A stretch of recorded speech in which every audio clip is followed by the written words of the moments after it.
voy a pedir, por favor, si me acompañen y abran sus Biblias del Evangelio de Lucas. Para las personas que nos visitan hoy,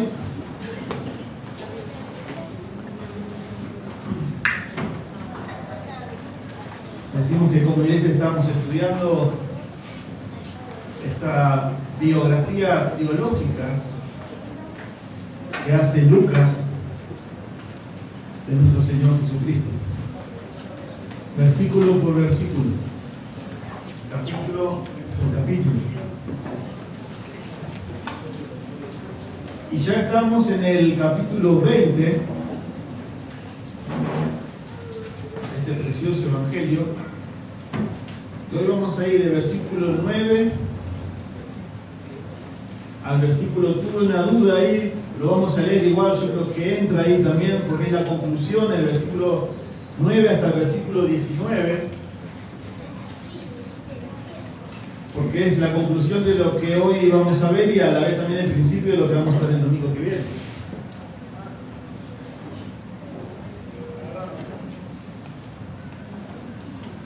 Y hermanos, también a modo de oración vamos a orar ahora. Quiero que usted, vos, como Dios lo ha hecho conmigo en la semana, las estudiantes de texto, usted se meta en la parábola. Que usted no diga esto es para pueblo de Israel, hace 2000 años atrás, para el pueblo de Israel, para los líderes, para su pueblo, porque de modo explícito e implícito está usted metido en la parábola que vamos a ver ahora. Y también como creyentes, vamos a ver que Dios aquí habla de su pueblo. Así que le puse como título el peligro de rechazar a Cristo. El peligro de rechazar a Cristo. Y lo interesante, antes de orar, como introducción, que como venimos viendo de todo el capítulo de Lucas, aquí el Señor Jesucristo le está hablando a su pueblo, le está hablando a Israel. A Israel, como usted sabe, era un pueblo religioso. Era un pueblo que tenía la ley de Dios en sus manos. Era el pueblo del pacto de Dios. Y sin embargo, rechazó a su Mesías. Teniendo delante de sus narices a la palabra encarnada, al Hijo de Dios y al Hijo del Hombre a su vez, lo rechazaron. El peligro de rechazar a Cristo. Y eso también nos lleva hoy en día, ¿no? Hay personas en nuestras iglesias, personas que vienen a la iglesia, que dicen conocer a Dios y están en un peligro inminente y terrible, porque en sus corazones rechazan a Cristo. Rechazan a Cristo. Vamos a orar y vamos a ver tres elementos de esta parábola, conocida como usted tiene en el título, si usted tiene la versión Reina Valera 1960, llamada Los Labradores Malvados. Vamos a leer la parábola, vamos a explicar la parábola, vamos a interpretar la parábola y vamos a ver lo que Dios quiere decir a través de esta parábola. Vamos a orar. Señor, gracias te damos. Una vez más, necesitamos de ti, Señor, imperiosamente, y que el Espíritu Santo obre. Obre, Señor, en iluminar nuestras mentes para entender tu palabra, para, Señor, tener un corazón sensible y humilde, decir que me estás hablando a mí, no al que está al lado o a otros. Pero también, Señor, necesitamos que el Espíritu Santo obre para que, Señor, como tu palabra lo dice, haga la obra sobrenatural de convencer a personas de pecado, de juicio y de justicia. Aún, Señor, de personas, como venimos viendo vez tras vez, que quizás se creen que son cristianos, pero no lo son. Señor, convéncelos tú, nosotros no tenemos esa capacidad. Atráelos a la salvación, en el nombre de Jesús te lo pedimos. Amén. Vamos a leer versículo 9, capítulo 20 de Lucas. Dice así la Escritura. Comenzó luego a decir al pueblo esta parábola. Un hombre plantó una viña la arrendó a labradores y se ausentó por mucho tiempo. Y a su tiempo envió un siervo a los labradores para que le diesen del fruto de la viña. Pero los labradores le golpearon y le enviaron con las manos vacías. Volvió a enviar otro siervo, mas ellos, a este también, golpeado y afrentado, le enviaron con las manos vacías. Volvió a enviar un tercer siervo, mas ellos también a este echaron fuera, herido. Versículo 13, entonces el señor de la viña dijo, ¿qué haré? Enviaré a mi hijo amado. Quizá cuando le vean a él, le tendrán respeto. Mas los labradores, al verle, discutían entre sí, diciendo, este es el heredero. Venid, matémosle, para que la heredad sea nuestra. Y le echaron fuera de la viña y le mataron. ¿Qué pues les hará el Señor de la viña? Vendrá y destruirá a estos labradores y dará su viña a otros. Cuando ellos oyeron esto, dijeron, Dios nos libre. Pero él, mirándolos, dijo, ¿qué pues es lo que está escrito? La piedra que desecharon los edificadores ha venido a ser cabeza del ángulo. Todo el que cayere sobre aquella piedra será quebrantado, mas sobre quien ella cayere le desmenuzará. Miren el versículo 19. Procuraban los principales sacerdotes y los escribas echarle mano en aquella hora, porque comprendieron que contra ellos había dicho esta parábola, pero temieron al pueblo. Hermanos, esta parábola está conectada con el versículo 8 que vimos el domingo pasado. El hilo de pensamiento es el mismo. Y si usted recuerda, el versículo 8 dice, entonces Jesús le dijo, yo tampoco os diré con qué autoridad hago estas cosas. Y eso era juicio. Esta parábola, para que los que nos visiten y los que quizás no entienden lo que es una parábola es una ilustración de la vida cotidiana. Era el método preferido del Señor de enseñanza en la Biblia, en el Nuevo Testamento. Y en el emotivo también vamos a ver hoy, hay muchas parábolas, con el afán de enseñar una verdad espiritual. Pero también, si usted lee Mateo capítulo 13, a modo de juicio, las parábolas muchas veces eran para enceguecer y no mostrar la verdad, a modo de juicio. Pero aquí el propósito, y está en el contexto de juicio, no fue el propósito original del Señor velar la verdad. Todo lo contrario, además, miren el versículo 19, porque dice que ellos, los principales sacerdotes y los escribas, entendieron, dice, comprendieron lo que había dicho en esta parábola. Entendieron perfectamente lo que el Señor le estaba diciendo. Tampoco debemos olvidar, hermanos, que estamos a horas de la cruz. Estamos casi, creo que en el día miércoles, martes o miércoles, el texto no lo dice, pero los historiadores y siguiendo la secuencia de Lucas, estamos al día martes, miércoles. Inclinamos más por el día miércoles. El Señor fue crucificado el viernes, o sea, estamos a 48 horas del plan de redención de Dios. Y eso es lo que está diciendo acá. Y en vez de arrepentirse, el pueblo de Israel, Dios hasta últimas horas buscaba arrepentimiento en su pueblo, su odio fue acrecentándose hacia el Mesías, hacia su Dios. Jesús utiliza esta palabra que para ellos era muy familiar, debido a que a Israel, lo que hemos leído, utiliza la parábola de una viña, de unos labradores, era su principal economía.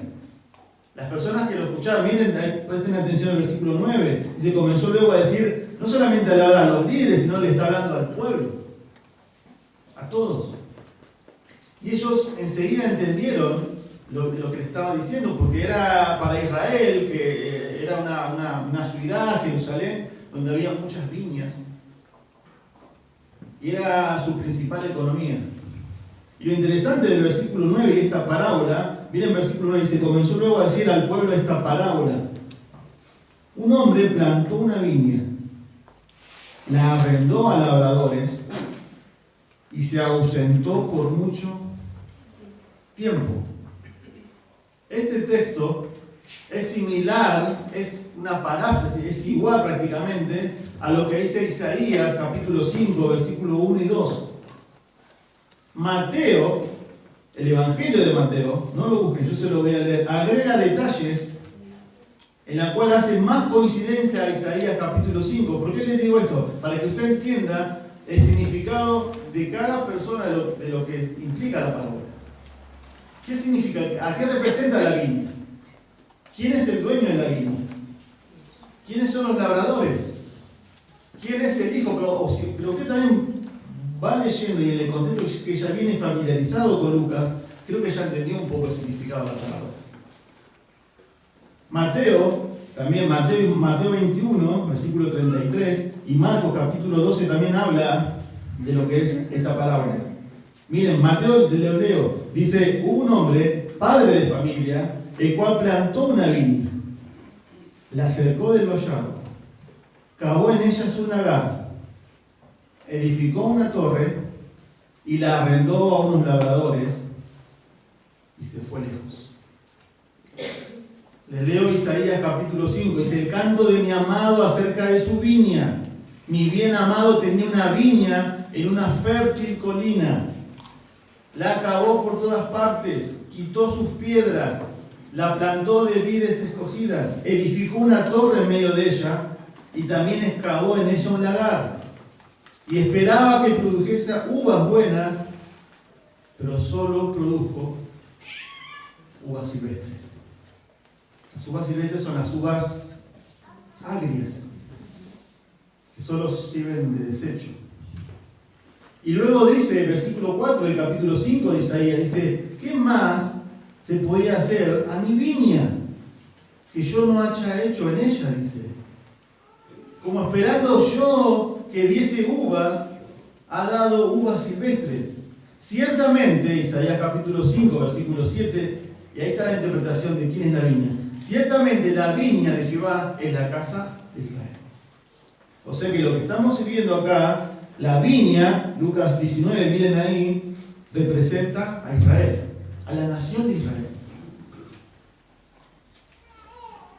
El dueño de la viña es Dios Padre. Y eso es lo que estamos viendo. Miren el versículo 9, lo leemos. Un hombre plantó una viña, la arrendó a labradores y se ausentó por un tiempo.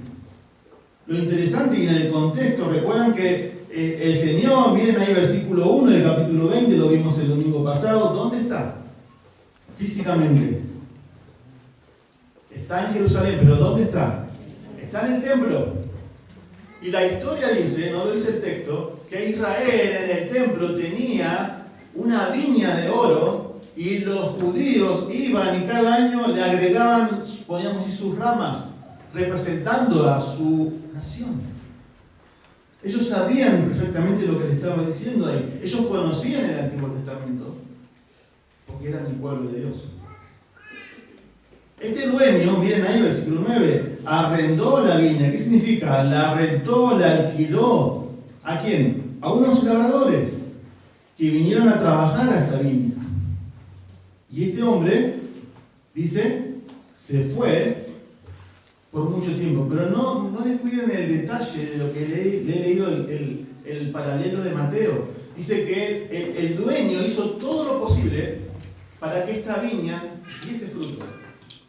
Le puso una cerca, quizás de piedra o de árboles, le levantó una torre, donde quizás realmente ponía una persona para que cuide de los animales, le puso un lagar es el lugar en las cuales la producción de las uvas van y es donde se pisa y saca el fruto de la vid. Nosotros que en nuestro país hay provincias que tienen una gran producción de uvas.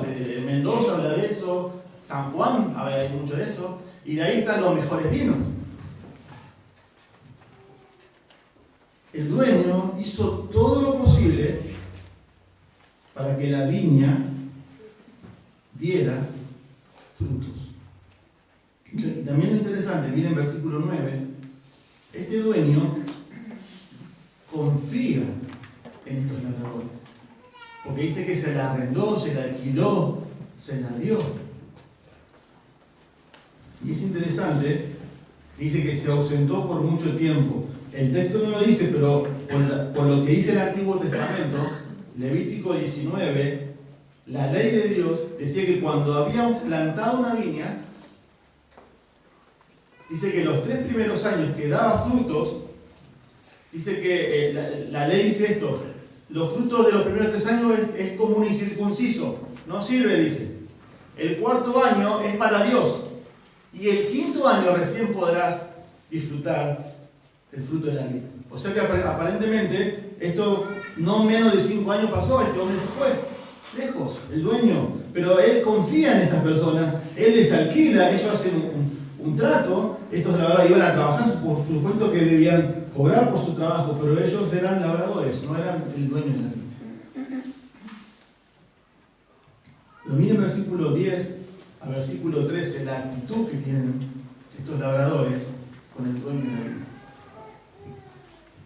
Y a su tiempo envió un siervo a los labradores para que les diesen el fruto de la viña. Pero los labradores le golpearon y le enviaron con las manos vacías.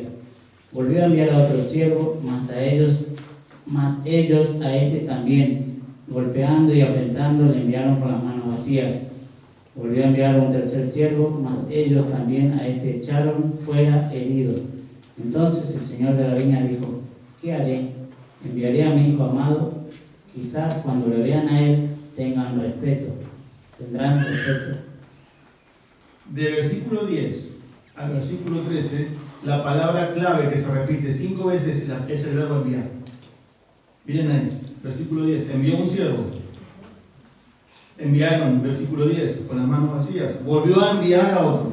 Volvió a enviar. Versículo 13, enviaré a mi hijo. Aquí se ve la actitud desfachatada, avergonzante, podríamos decir, de estos labradores. Miren versículo 10. Este dueño de la viña, en su tiempo, ya de la cosecha, y con todo el derecho, porque era el dueño de la viña, envía un siervo, un dulos, un esclavo, a estos labradores. ¿Para qué? Miren versículo 10, para que le diesen del fruto de la viña. Pero los labradores a este esclavo le golpearon y le enviaron con las manos vacías. Acá se pone mucho énfasis en los labradores, pero no saque el foco la actitud del dueño, la paciencia del dueño de la viña, la gracia del dueño de la viña, la misericordia del dueño de la viña. Miren, esto es una afrenta. Esto es vergonzoso. La actitud de estos labradores en el versículo 10. Pero miren versículo 11. La paciencia y el trato que tiene el dueño de la viña con estos labradores. Volvió a enviar otro siervo, mas ellos, a este también, golpeado y afrentado, avergonzado, le enviaron con las manos vacías. Y sigue. Miren versículo 12. Volvió a enviar un tercer siervo. Mas ellos también a este echaron fuera herido. Les voy a leer el paralelo de Mateo para que cada evangelio tiene su perspectiva y uno, al agregar, enriquece el estudio para que usted entienda mejor. Miren lo que dice Mateo de estos labradores. Pero los labradores, tomando a los siervos, a uno lo golpearon a otro lo mataron y a otro lo apedrearon. Volvió a mandar otro grupo de siervos, mayor que el primero, y les hicieron lo mismo. Estos siervos, estos esclavos, representan a los profetas del Antiguo Testamento. Y los labradores malvados son los líderes de la nación de Israel. Que vez tras vez, año tras año, siglo tras siglo, Dios les levantó y les enviaba profetas para que el pueblo se arrepintiera de sus pecados, para que enseñaran la ley de Dios y conocieran al Dios vivo y verdadero, para que escuchen su voz, para que se vuelvan de sus caminos, para que dejen la idolatría, para que dejen de adorar a Baal, a Astarot y a todos los dioses de las naciones paganas. Vez tras vez, año tras año, Dios le levantaba profetas a Israel. E Israel, siempre hay una frase que se repite, lean el Antiguo Testamento. Esa es la historia de Israel. Está teñida, está manchada con la sangre de los profetas. Desde Moisés hasta Juan el Bautista. Dios le levantaba vez tras vez profetas enviados a su pueblo. Lean el Antiguo Testamento. Lean el libro de los jueces. Hay un ciclo que se repite en el libro de los jueces. 7 veces. Pecado, confesión, juicio. Pecado, confesión, juicio. Pecado, confesión, juicio. Lean la historia de la monarquía de Israel, los reyes. Primera y segunda de Samuel, primera y segunda de Reyes, primera y segunda de Crónicas. Y hay una frase que se repite. En los reyes de Israel hicieron lo malo ante los ojos de Jehová. Hicieron lo malo ante los ojos de Jehová. Por supuesto que hubo también reyes piadosos. Pero hay un texto. Acá puedo estar toda la mañana en cada libro del Antiguo Testamento diciéndole qué es lo que hizo Israel con Dios y qué es lo que hizo Israel con sus enviados. Pero busqué uno solamente para que usted entienda, y esto concluye cómo es el trato de estos labradores con el dueño de la viña. ¿Cómo fue el trato del pueblo de Israel siempre con los enviados de Dios? Acompáñenme por favor a Nehemías, capítulo 9. Estos versículos concluyen un poco en todo el Antiguo Testamento. Acompáñenme a Nehemías. Yo lo tengo acá impreso, pero quiero que usted lo lea, quiero que usted tenga contacto con la Escritura, que usted lea la Escritura. Nehemías, capítulo 9.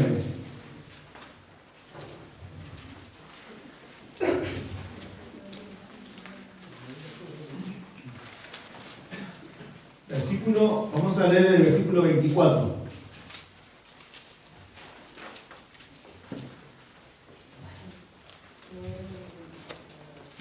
Vamos a leer, Juan me va a pedir por favor, al versículo 37. Preste atención, por favor.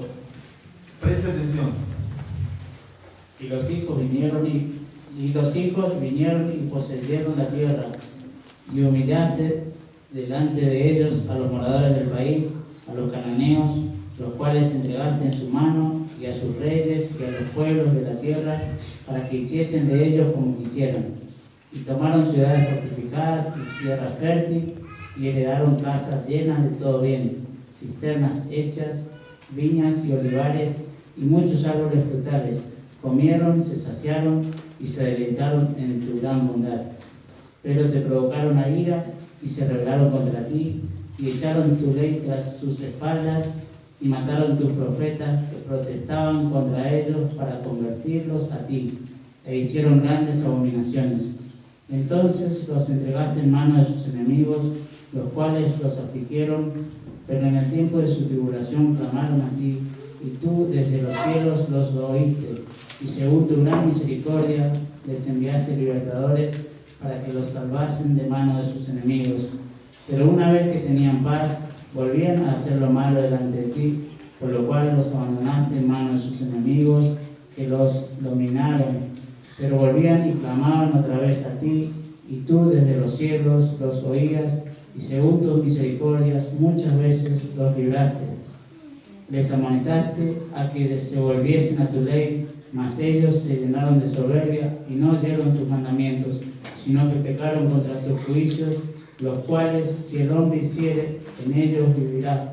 Se rebelaron, endurecieron su cerviz y no escucharon.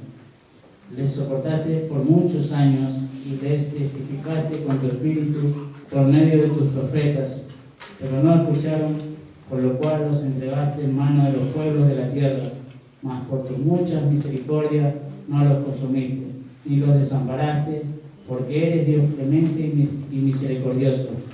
Ahora pues, Dios nuestro, Dios grande, fuerte, temible, que guarda el pacto y la misericordia, no se ha tenido en poco delante de ti todo el sufrimiento que ha alcanzado a nuestros reyes, a nuestros príncipes, a nuestros sacerdotes, a nuestros profetas, a nuestros padres y a todo tu pueblo, desde los días de los reyes de Asiria hasta este día. Pero tú eres justo en todo lo que ha venido sobre nosotros, porque rectamente has hecho, mas nosotros hemos hecho lo malo.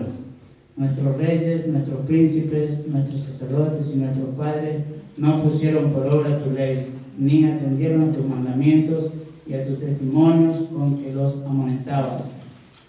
Y ellos en su reino y en su mucho bien que les diste, y en la tierra espaciosa y fértil que entregaste delante de ellos, no te sirvieron ni se convirtieron de sus malas obras.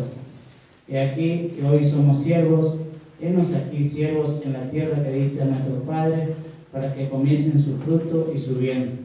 Y se multiplica su fruto para los reyes que has puesto sobre nosotros por nuestros pecados, quienes se enseñorean sobre nuestros cuerpos y sobre nuestros ganados, conforme a su voluntad, y estamos en grande angustia. A causa, pues, de todo esto, nosotros hacemos fiel promesa y la escribimos, firmada por nuestros príncipes, por nuestros levitas y por nuestros sacerdotes. Qué vamos. No hay que decir mucho de esto, ¿no? Todo resumido venía en una oración que está haciendo. Dice: echaron tu ley tras tus espaldas, mataron a tus profetas. Pero se repite el ciclo, ¿no? Pero estaban en aflicción y clamaban a ti, y tú que eres misericordioso, clemente, les perdonabas. Le enviaban libertadores, pero una vez que tenían paz, dice, volvían a hacer lo malo delante de sus ojos. Y así es el hombre, ¿no? Y así hoy en día también.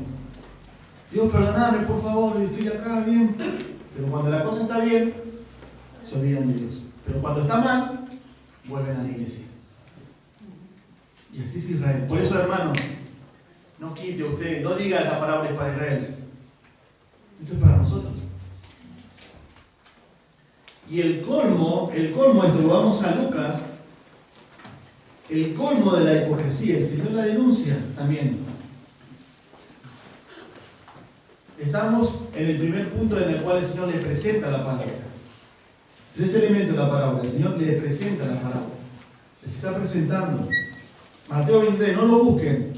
Dice: ahí ustedes, escribas y fariseos hipócritas, porque edificáis los sepulcros de los profetas y adornáis los monumentos de los justos. Y decís: si nosotros hubiéramos vivido en los días de nuestros padres, no hubiéramos sido sus cómplices en derramar la sangre de los profetas.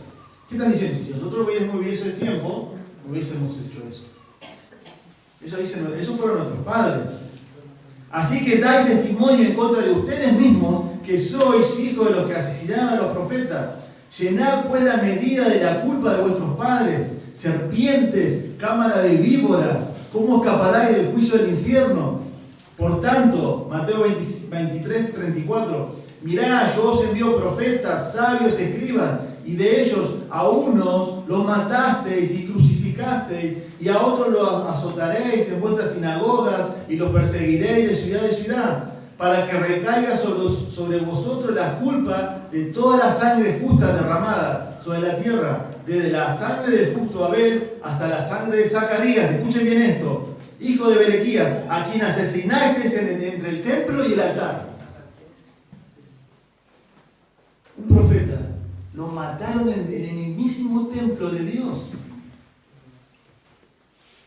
Y ellos agarraban los sepulcros, los mausoleos, como nosotros decimos hoy, y los adornaban y los limpiaban y decían, nosotros no somos como fueron nuestros padres, hipócritas.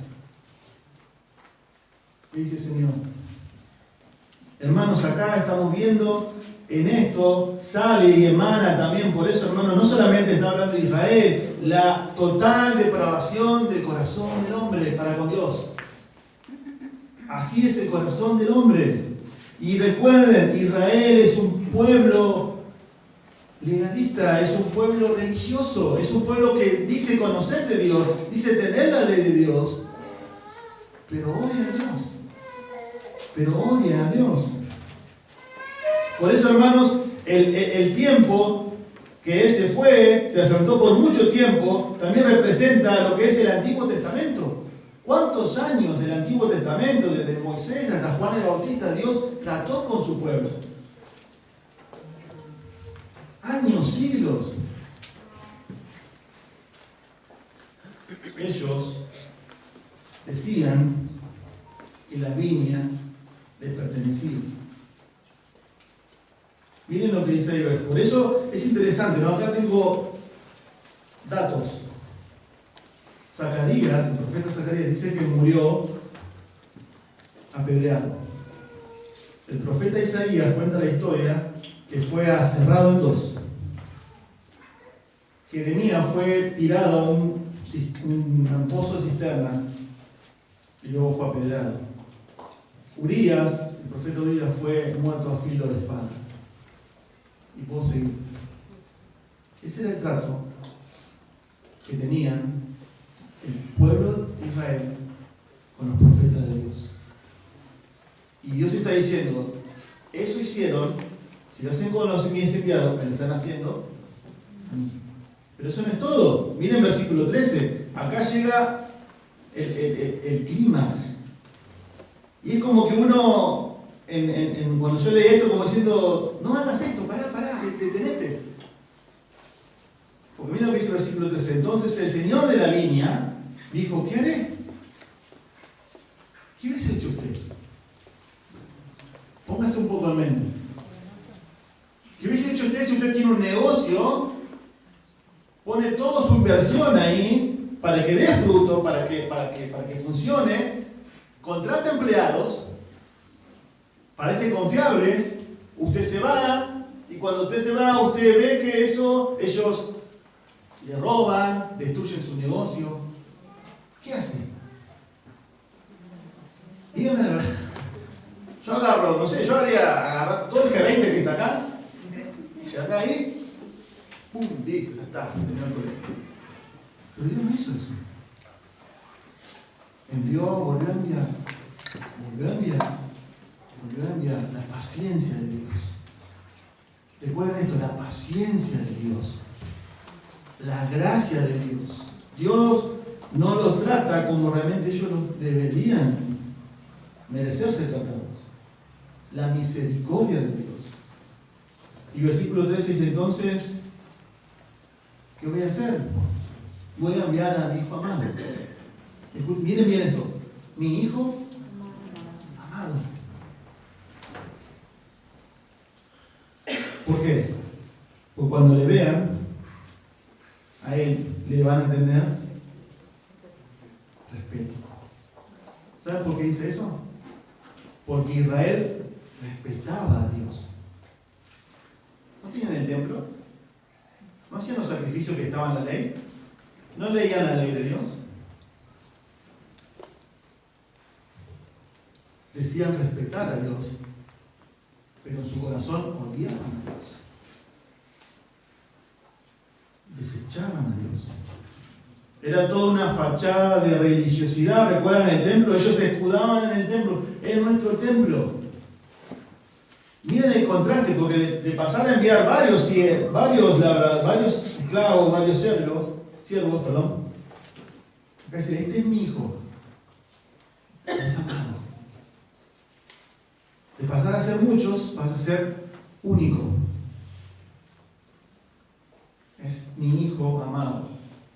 Creo que no hay que interpretar, no hay que ser un teólogo para interpretar quién es ese, ¿no? El dueño de la viña es Dios. La viña es Israel.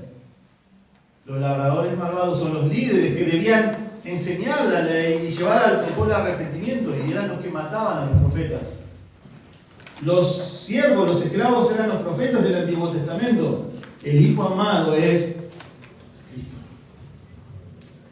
Este es Jesús.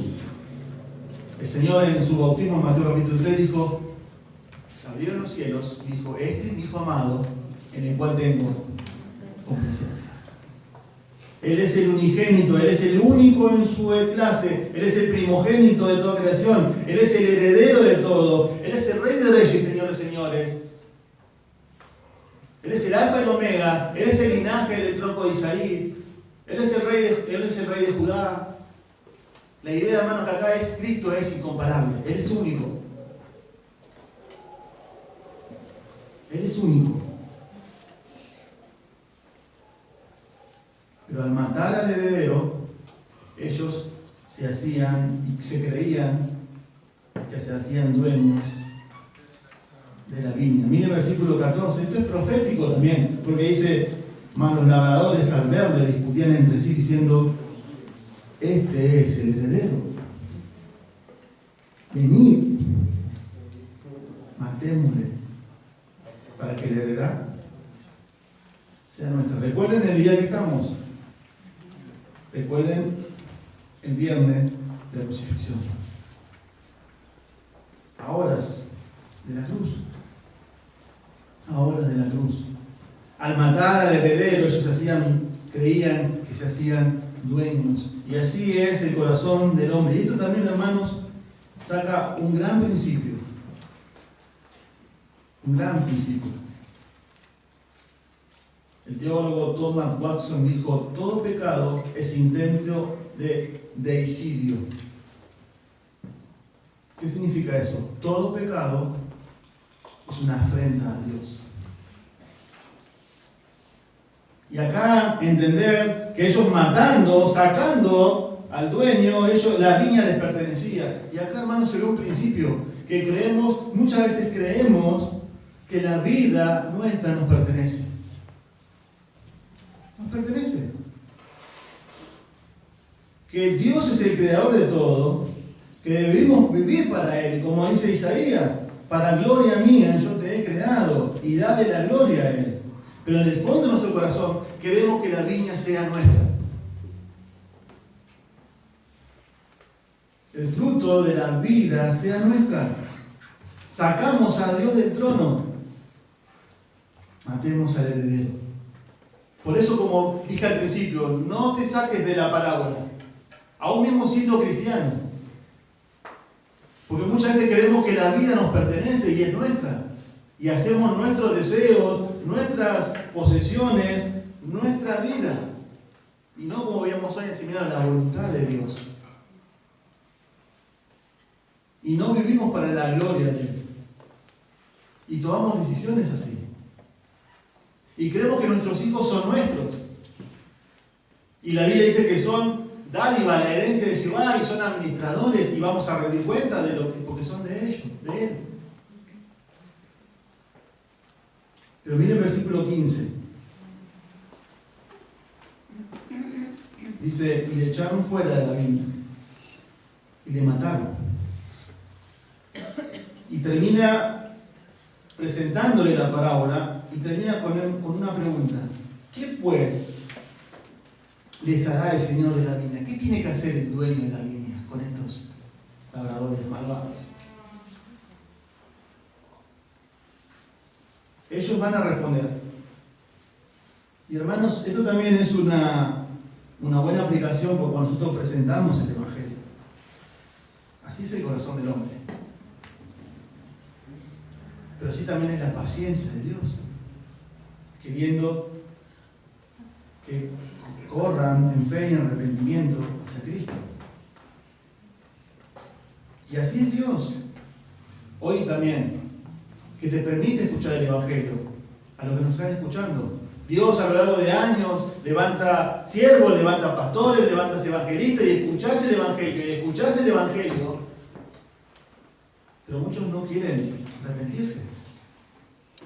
Y es como Israel. No quieren hombres fieles en el púlpito, quieren payasos que le digan lo que quieren escuchar, que le rasquen el oído, que le digan que son buenos, que te digan que la religión te escuda bajo él, que haciendo buenas obras está bien. Eso es lo que quieren.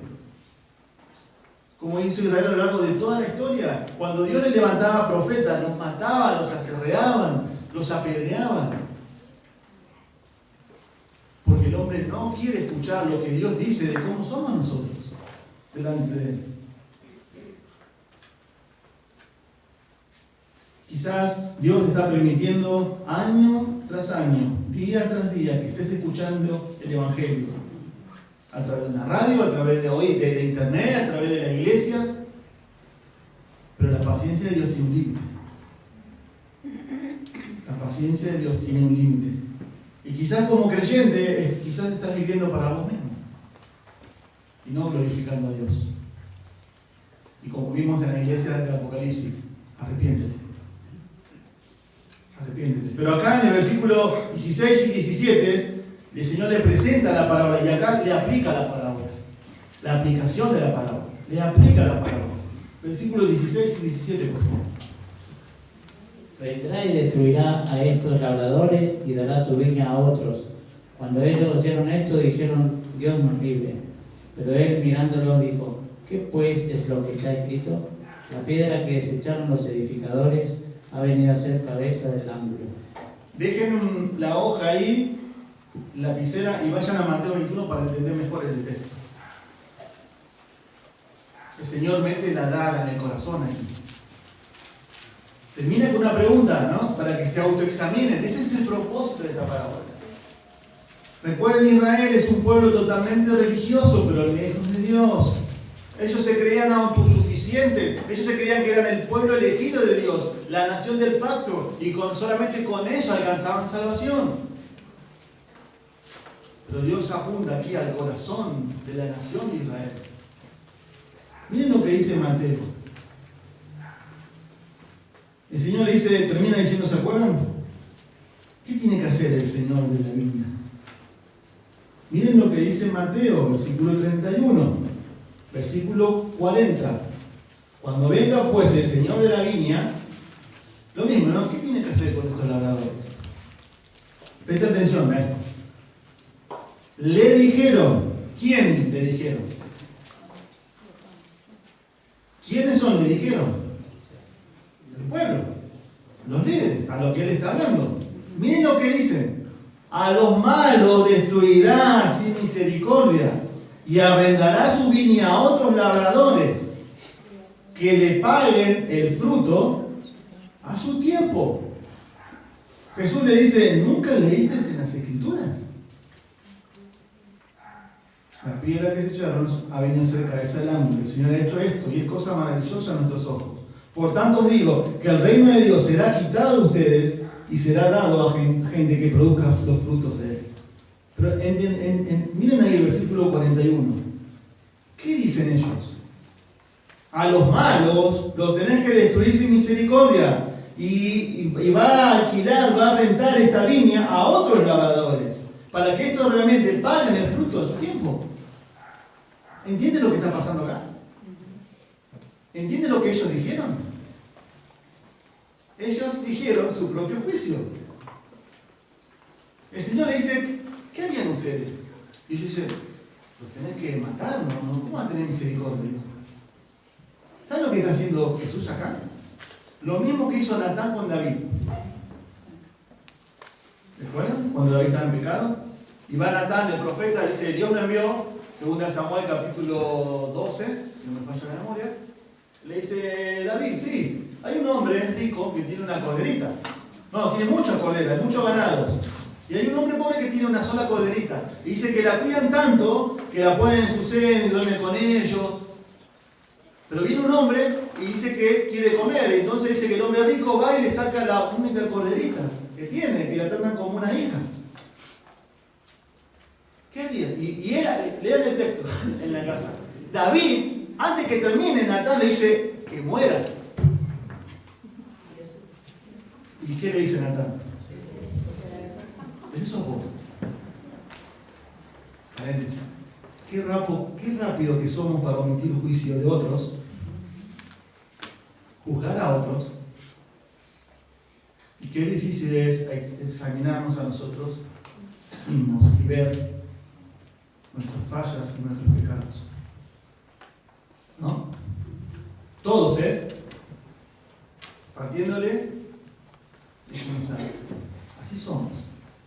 Somos rápidos para hablar, como decimos acá en Argentina, ¿no? ¿Y boca? ¿Y botella? ¿Vieron cuando dicen? ¿Y vos? Eso pasa. Y eso está pasando con Israel. Ellos no se veían en la parábola al principio, la entendieron. Eso es lo que está pasando. Y el Señor le aplica la parábola. Le aplica la parábola. Es impresionante. Miren ahí lo que dice Lucas 16, estamos. Vendrá y destruirá a estos labradores. Eso hace omisión, seguramente saben a qué, el juicio de Dios sobre la nación de Israel en el año 70.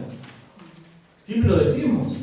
Cuando viene Tito, el emperador romano, y destruye, sitia Jerusalén, no podían comprar, no podían tomar agua, se empezaron a deshidratar. Más de 1 millón de judíos murieron bajo el juicio de Dios. Bajo el juicio de Dios. Perdieron. Es interesante que a partir de ahí, del juicio de Dios, cuando se destruye el templo, Israel perdió toda su identidad. No tiene más sacerdotes, perdieron todo su registro de genealogía, por eso hoy no saben de quién es de cada tribu, no tienen sacerdotes. Y es interesante, ¿no? Miren lo que dice el versículo 16. Y dará su viña a otros. Y Mateo, como les leí recién, a otros. Y ellos van a producir fruto. ¿Quiénes son esos otros? Para interpretar bien este texto, hermanos, miren lo que dice Lucas. Ellos dijeron, Dios nos libre de ser así. Qué hipocresía, ¿no? Dios nos libre de ser así.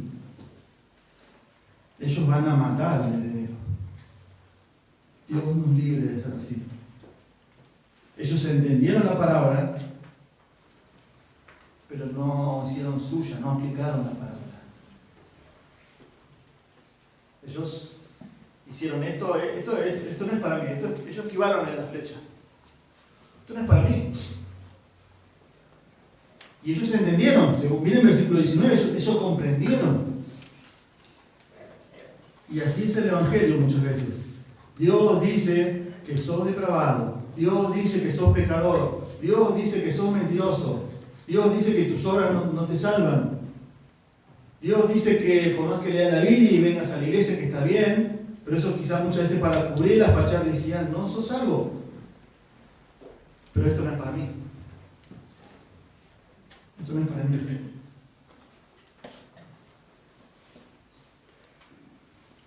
Sus propias palabras ponían de manifiesto.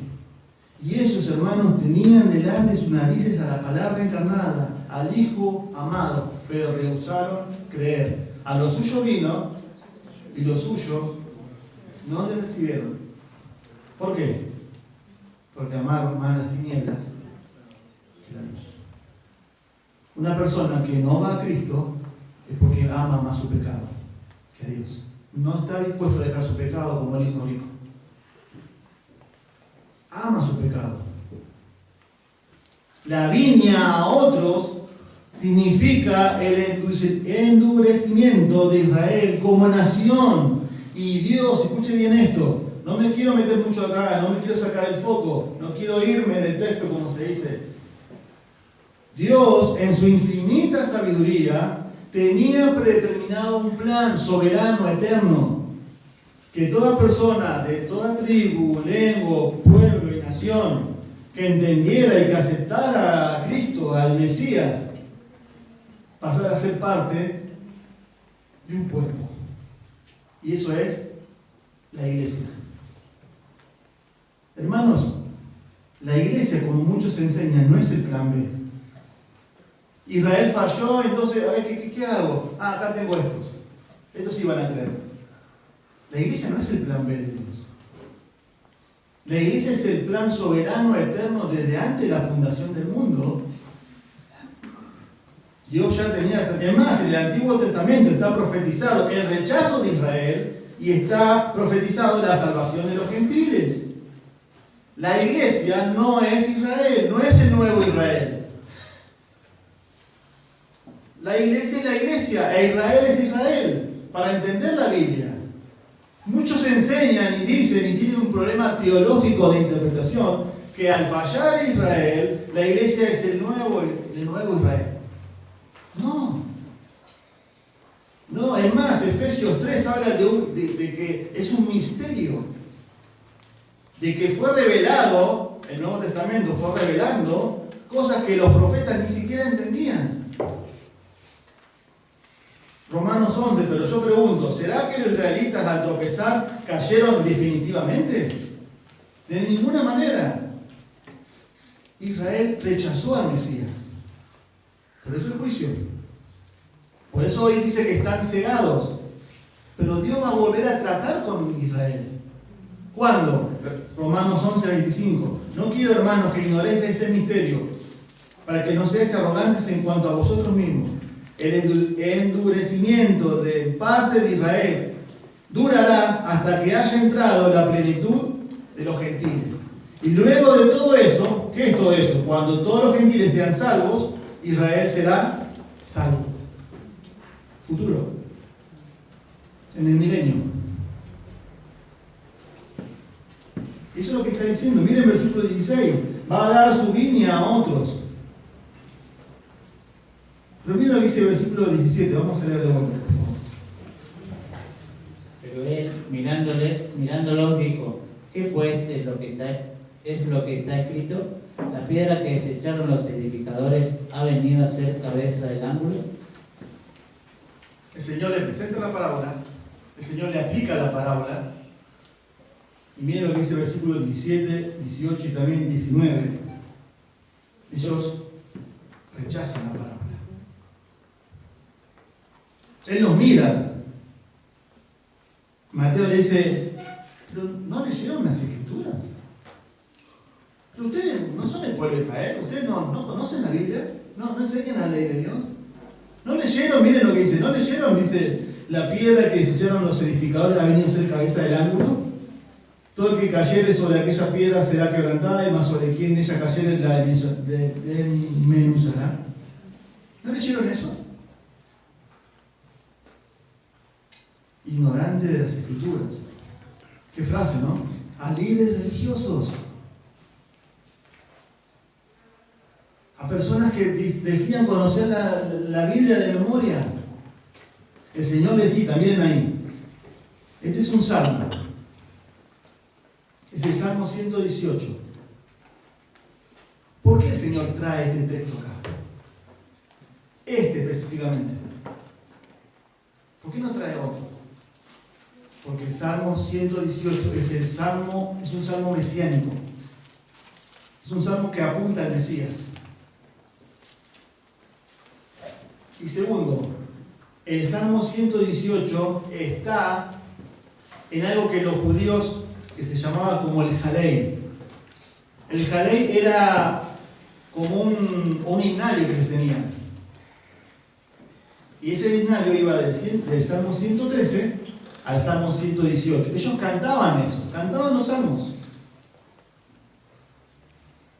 Dice que esos salmos los cantaban generalmente en las fiestas, ¿saben en cuál? ¿La especial? En la fiesta de la Pascua. Y el Salmo 118 es el último de este himnario que ellos tenían. Por eso dice que el Señor, cuando cena con sus discípulos, dice: luego cantaron un himno. No lo dice, pero muchos dicen que la conclusión, cuando ellos terminaban de cantar, cantaban el Salmo 118. Cantaban el Salmo 118, que apuntaba a Cristo. ¿Vieron que hace unos domingos atrás, cuando el Señor entra a Jerusalén, cómo lo recibieron? Hosana, Hosana. Bendito ¿Dónde está eso en la Escritura? En el Salmo 118. Te rogamos, oh Señor, Salmo 118, 25. Sálvanos ahora. Te rogamos, oh Señor, prospéranos ahora. Esa es la transliteración de Hosana, Hosana. Eso significa, bendito el que viene en el nombre del Señor. Salmo 118.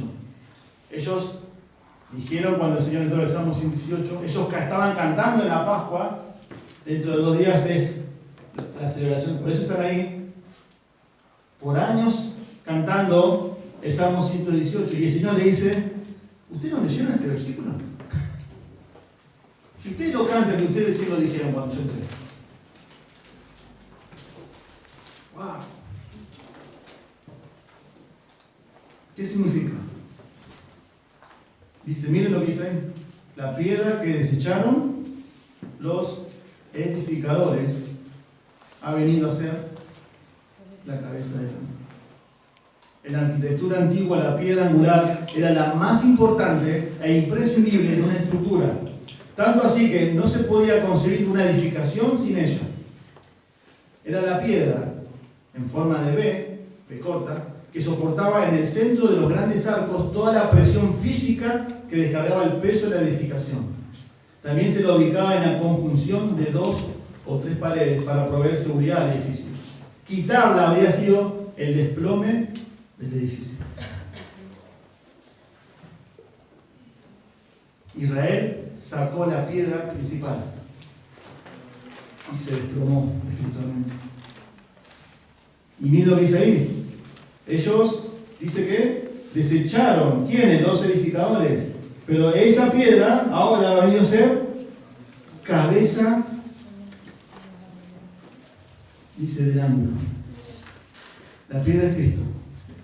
Cristo, esa piedra, Israel la rechazó. Israel la sacó.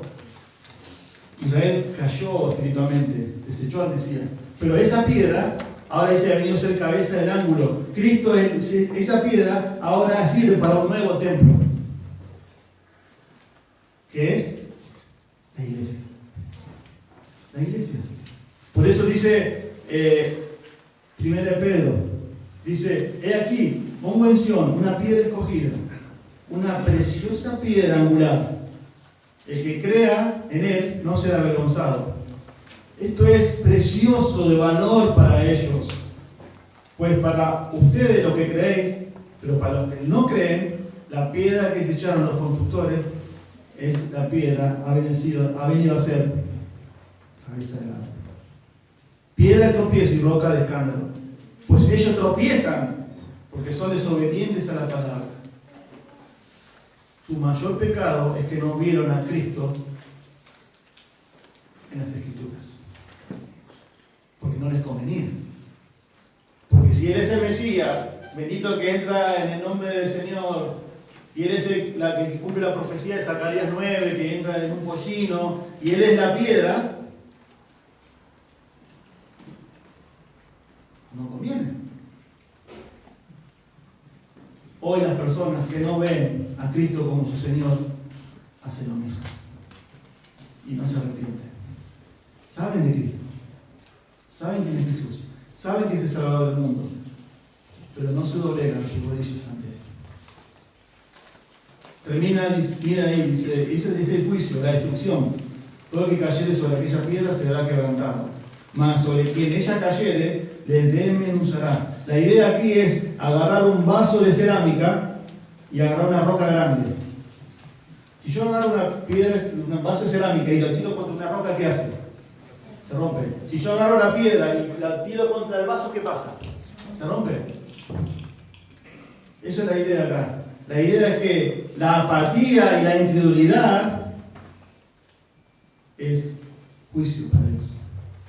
Si sos apático, no me importa a mí esto, está bien, me gusta escuchar, pero sos apático y no abrazás a Cristo, no crees, no te arrepentís de tus pecados, hay juicio.